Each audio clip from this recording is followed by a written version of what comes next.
De tempos em tempos você ouve no jornal falando a taxa Selic subiu, a taxa Selic caiu, mas afinal, o que é a taxa Selic? Entendo em 4 pontos.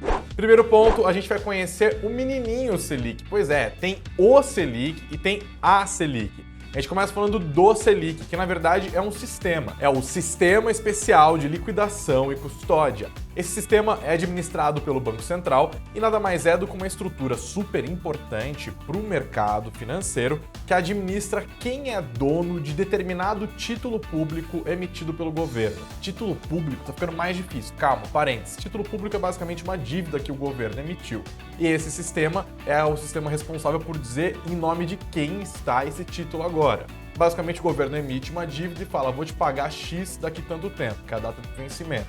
O sistema diz quem está com esse papel nesse momento. E eu quero que você guarde essa informação, porque o Selic, esse sistema, é basicamente um instrumento que o Banco Central usa para regular os juros da economia e, com isso, combater a inflação. Calma que você já vai entender. Agora a gente vai falar da menininha, a Selic. Essa sim, a taxa Selic, que nada mais é do que a taxa média desses títulos que são negociados e registrados no Selic.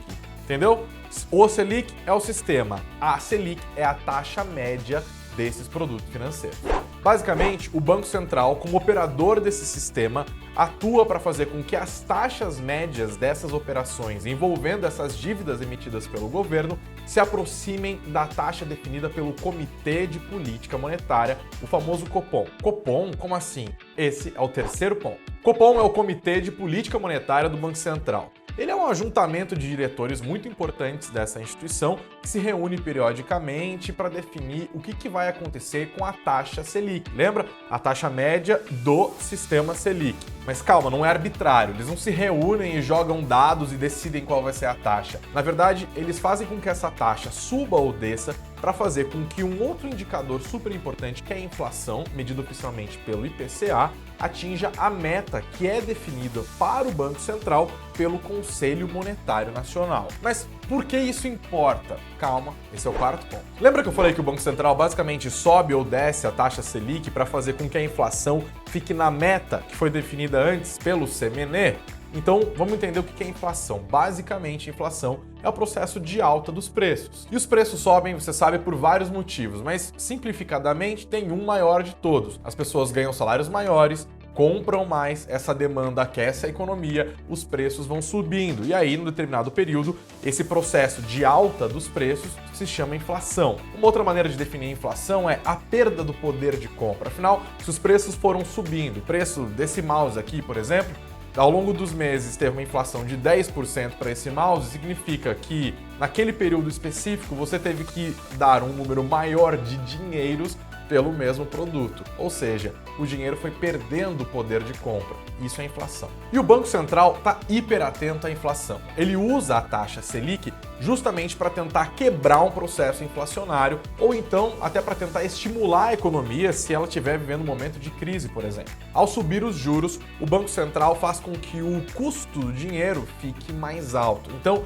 financiar uma casa fica mais caro, financiar um carro fica mais caro. Uma empresa que estava pensando em comprar uma máquina para aumentar a sua produtividade, fica tudo mais caro. Ao longo dos meses, com o processo de financiamento ficando mais caro, a economia vai desacelerando. E é justamente esse o objetivo do Banco Central quando ele sobe os juros. Ao desacelerar a economia, aquela espiral de alta de preços é quebrada. E assim ele consegue fazer com que a inflação convirja para as metas determinadas para ele tempos antes pelo Conselho Monetário Nacional. Mas olha, o contrário também acontece. Assim como o Banco Central sobe os juros para tentar desestimular a economia e quebrar o processo inflacionário, ele também pode derrubar os juros para estimular a economia. São as famosas medidas contracíclicas, que geralmente acontecem em contextos de crise econômica, como nós vivemos agora com a pandemia de Covid-19. Naquele momento, o Banco Central pegou a taxa Selic e jogou para a mínima histórica de 2%. Logo depois, a inflação começou a subir loucamente e o Banco Central não teve outra alternativa, subiu os juros para tentar conter a inflação. Aí você pode perguntar, mas e se a inflação está abaixo da meta? ele também se preocupa com isso, mas esse é assunto para um próximo ponto a ponto. Gostou do nosso conteúdo? Não se esquece de sentar o dedo no like, de se inscrever no nosso canal e de espalhar no Zap para mais gente ficar sabendo como funciona o mercado financeiro.